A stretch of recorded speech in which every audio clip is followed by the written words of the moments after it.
How to switch between virtual desktops quickly in Windows 11. This tutorial shows you how to set them up and jump between them without any hassle.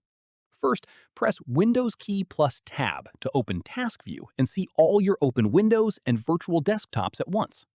From there, click New Desktop at the top left of the screen to create a new virtual desktop. After that, you can open different apps on each desktop to keep things organized. For example, one desktop for work and another for personal use.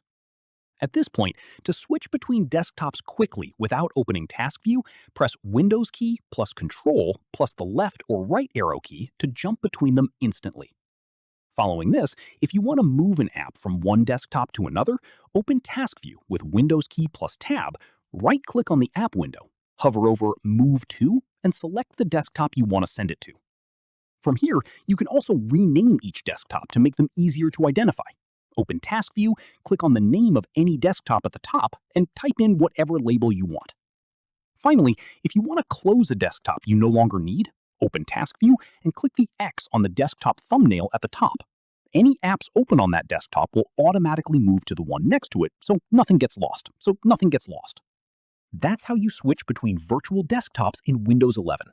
If this helped, give it a like, subscribe for more tutorials, and tap the bell so you catch the next one.